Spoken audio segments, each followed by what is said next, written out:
shopping centre, and somebody started, I could perceive them behind me. I thought, what's going on? I just had that sense something's not right, that, you know, that sixth sense of something is something very negative is going to happen.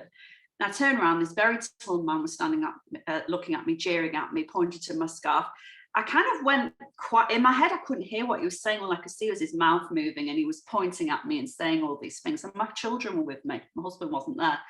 And it was very, very busy. Again, no one came to my defense. I was absolutely shocked. I walked to the nearest ice cream parlor because the kids wanted an ice cream. I was holding back the tears. I couldn't believe this had happened. And I was so shocked that I couldn't respond.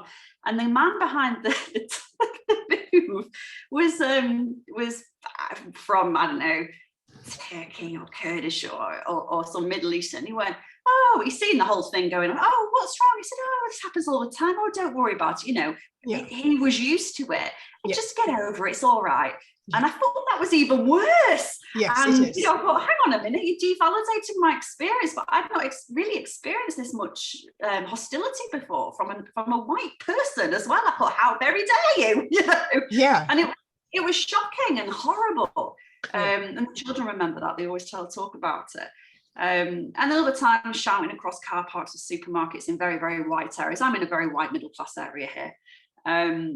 You know, go back to your own country. You know, I mean, it just makes me laugh, to be honest. At the time it didn't. I mean, I'm quite a feisty person, so I can't hold back sometimes. Yes, I was upset in those two occasions, but I have learned to use my white privilege to say, excuse me.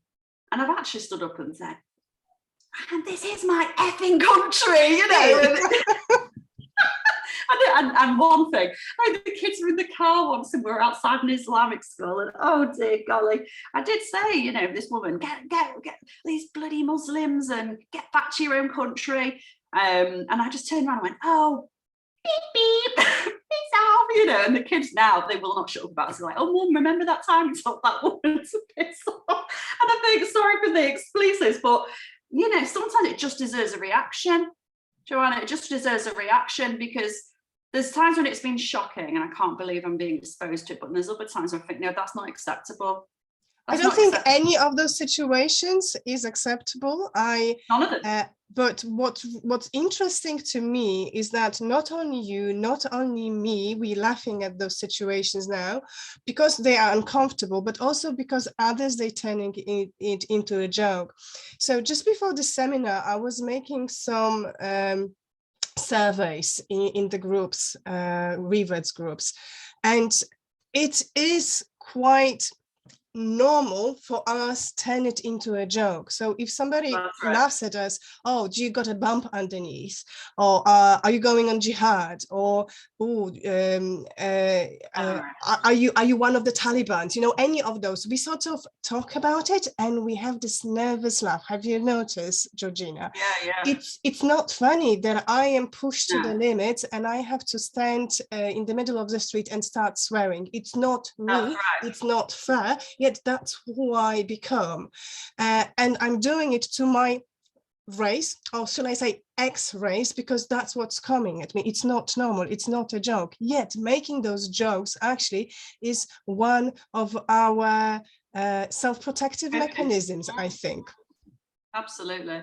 It is, because, you know, I think I didn't perceive the support from that particular ice cream vendor at the time, you know, representative of the Muslims. No one from my own community came to support. And actually, I find white racism, which is, I just even feel like it's wrong to say that, but I know it's not because I experience it. But it's quite an isolating, untalked about thing. And you know, which is what's really interesting. The time when I haven't laughed, the time where I've not, you know, brushed it off or just got on with it, was the time when it was turned on my children. We don't talk about this as very much, I don't think, converts children. Yeah, but then it's not funny, isn't it? When it happens to our mixed race children, then it's not funny, isn't it? It's not acceptable. No. I have had 2 cases of bullying with 2 of my 4 children, one of which resulted in me actually taking her out of the school, an Islamic school, and because it wasn't taken seriously enough by the headmistress. Absolute disgrace. And, you know, and it was out and out bullying because of her white skin, and they didn't believe she was a Muslim. She was bullied continuously every single day of that school. And the same with my son, he was bullied by a Pakistani boy saying he wasn't Muslim, we don't believe you, and all this kind of stuff. So, you know, I have to brush it off and laugh about my own examples sometimes just to cope with it. But when it comes to my children, absolutely not. And I draw a line. You know, I think people don't realize what is it that we have to do as a white revert mothers for our mixed race children. We have to go to extra efforts to establish a rapport and set the boundaries with the school. I mean, for myself, I know I was going through selections of schools, and I went to extent of meeting headmasters before I said yes for my children to be accepted in schools. And I had to arrange for a conversation. I had to write letters. I had to make sure that they see me and they understand where I'm coming from, and that we have a rapport and that we can actually communicate. I don't know if that's the case for you as well, Sister Judy. And I don't mean secular schools only, I mean Muslim schools as well. Oh gosh, yes, that was a shocker for me, actually. No, I think that's a whole other subject, schooling and everything. But yes, you know, racism is definitely, it's a shock, I think, you know.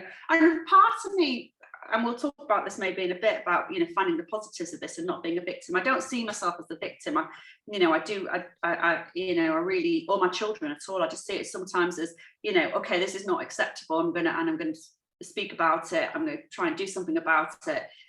But also, I think it served me a big opportunity to learn about empathy. And, you know, it really, really has. I'm never, ever going to understand what it's like to be a Black person or you know, any person of colour that's not white, a non-white person, let's just say that. Because I'm not. How can I be? I'm not, you know, that's my skin colour. But, you know, and now experiencing this sort of secondhand racism, what else can we call it? I'm going through my notes here because I read Leon Musavi's excellent research papers from his PhD on converts. Re-radicalized, radicalized. We're there all the time, don't we? Re-racialized. I like this, re-racialized, yes. So what is that rationalization? Because that comes up in research quite a lot. Can you bring it closer to us? So white converts are re-racialized as not quite white. We were saying this at the beginning, weren't we? Or even non-white, because of the persistent conflation of Islam as a non-white religion. So white and Islam are seen to be a match. You know, it's an incongruence between them. So, you know, we're seen as, converts are considered then as other, and they can be targeted with Islamophobia because we're seen as other. Well, other means, as we were saying before, the definition of racism, you know, you're seen as other, not belonging to. So we're not belonging anymore. We're neither nor. And we find this as converts anyway. We are in a, you know, the study I'm doing on, you know, this liminal place where when we find ourselves not belonging. And you don't expect that when you convert to Islam. No, you don't. You're actually expecting that you come to the family, isn't it? You're actually expecting red carpets and flowers and chocolate and red carpets, right? I don't know, yeah, but no, and rice or anything, right? It doesn't happen. It really doesn't happen. Well, but what happens is you are being welcomed. Or maybe unwelcomed, and you are being suspected of the worst. You are being reprimanded. You're being scrutinized. You've being expected to either know everything about Islam, or there is that assumption that you know nothing. So every step you take, you have those eyes looking over your shoulder, right? And mouth talking you through Islam that you actually studied before you've put this on your head, right? But now you are this newbie. And I think there is many reasons why we've been seen that way.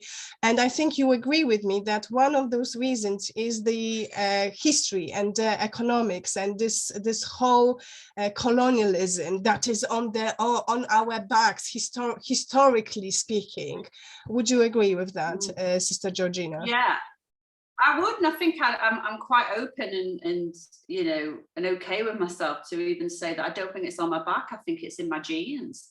You know, Right. and yeah, I mean, I know me very well, and I know that there's times when my own colonialist background has spouted out some form of racism towards anyone, any non-white, and then I have to take a good look at myself and say, who are you? And where are you? And look where you are. Ha ha, you know, boo-hoo you. Look where Allah's put you.